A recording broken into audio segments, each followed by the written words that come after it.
One of the crazier nights of my mission was in my last area when I had about 6 months, maybe a little less to go. We had just been switched to being a bike area where we had previously been a car area. And so my companion and I spent the day before breaking in our new bikes, getting used to our very hilly area on 2 wheels. And the next day, we had Missionary Leadership Council.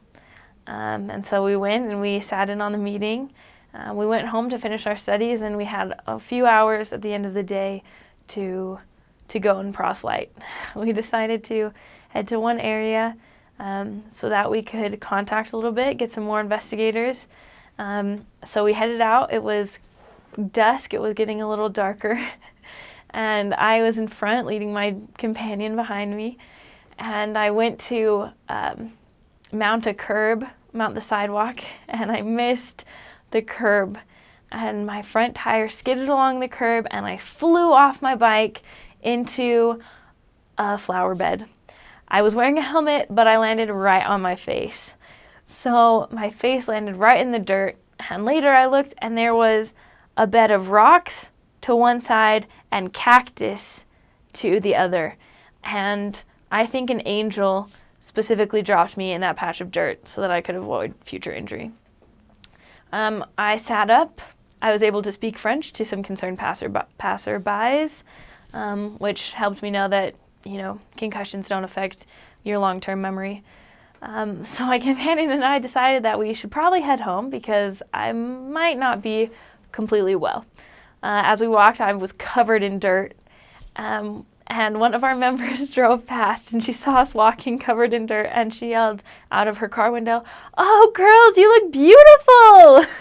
And we laughed it off, and I tried not to start crying because I was concussed.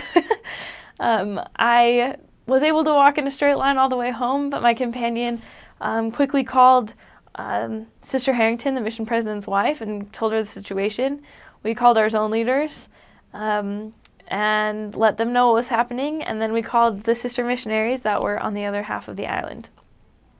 The sisters then got on their way to come pick us up to take me to the hospital when they got in an accident in their car and hit off the side view mirror of their car and the side view mirror of another car. So they were a little busy dealing with that. Luckily, our zone leaders came over. They gave me a blessing of healing and drove us to the hospital while I sang BYU Vocal Point at the top of my lungs for about 30 minutes. We got to the hospital where I continued to make a fool of myself, and the zone leaders insisted that the doctors see me to make sure that I wasn't concussed. We got to the hospital and met the other sisters there at maybe 7 p.m. We sat in the waiting room, coloring, contacting, reading Jesus the Christ and other scriptures for 9 hours before I was seen. We got out of the hospital at 5:30 after a diagnosis that I was not concussed and that I just needed pain medicine. We drove home and slept for a couple hours until the zone leaders came by to pick up the hospital bill and the accident report. It was one of the more eventful nights of my life, of my mission, and I was very grateful for good zone leaders who checked in on us throughout the night to make sure that we were still in good condition at the hospital.